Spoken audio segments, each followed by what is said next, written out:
Hey, all you sinners and saints, it's TJ here, the MotorSage, and I'm going out for a little bit of a ride here on Friday the 13th.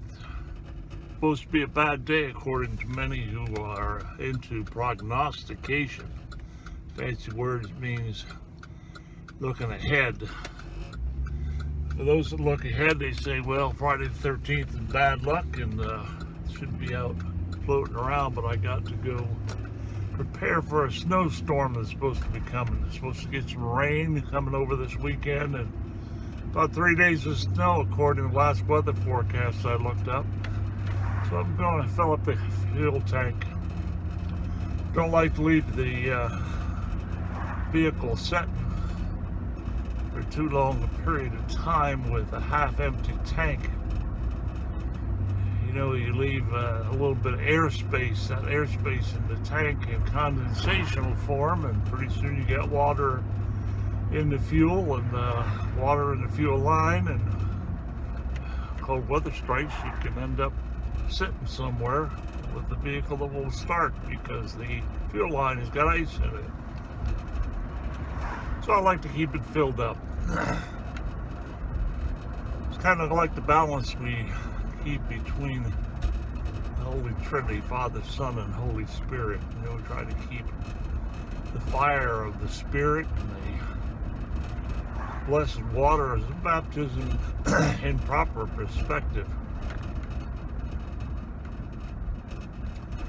You know, when we think about these elements, think about the snow that falls. And we often use snow or ice in a particular way.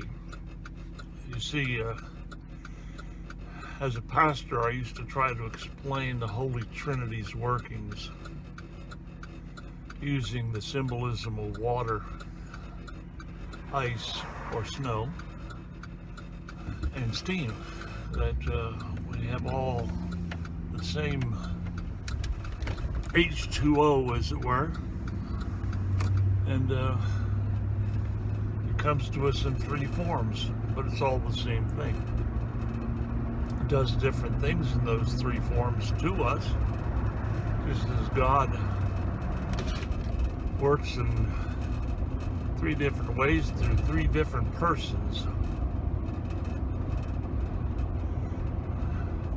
As we come up this next weekend or so on Christ the King Sunday. It's a Sunday that not all denominations celebrate. We celebrate it, and I believe the Catholic Church celebrates it, Episcopal denomination, and a few others possibly, and some of the Protestant denominations completely ignore it. Well, Christ the King Sunday is at once a very important day for the church, but is also quite irrelevant in some respect because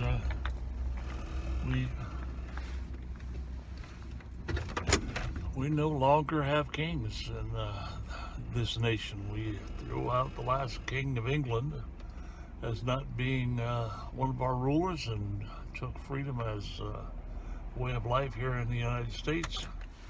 Consequently, Christ the King Sunday has become distant in our memory and our way to recall it. So I'd like to talk to you a bit about that.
I come to you in the name of Jesus Christ, our crucified and risen Lord, and I bring you his love.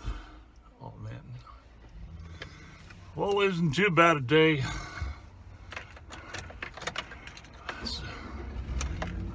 I just filled up the fuel tank on the truck at $2.35 a gallon.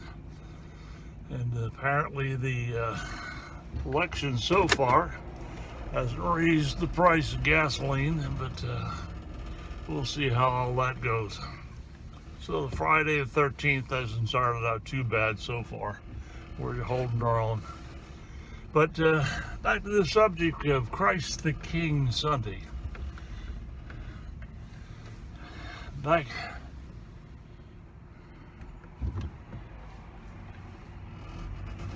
in the days of before the Revolutionary War in the United States, we had to kowtow to a king in this land that was living far remote from us.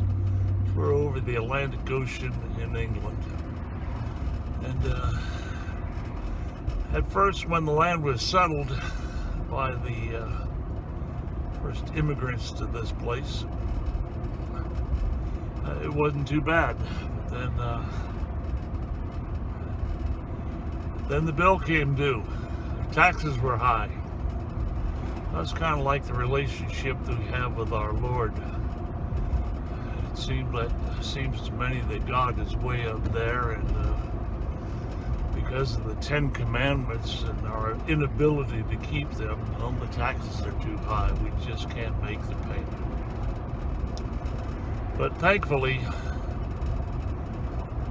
our Lord Jesus came into this world and went to the throne for us. He went to the cross.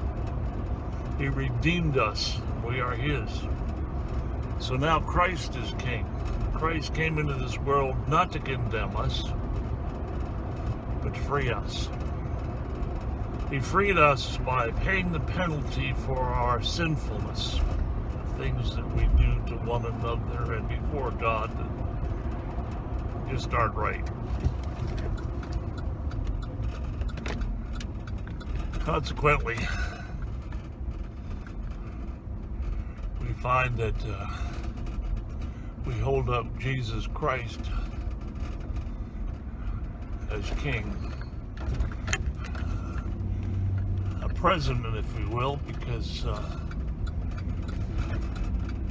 he rules over us. But president is a title that doesn't work. You see, president is something that is elected. Well, we don't elect Jesus as our leader. Jesus was appointed by God as our leader and our redeemer, the one who makes us saints, our sanctifier. He was elected to come into the world to preach, to teach, to heal. He went to the cross. Those that thought they were the ruling powers of his day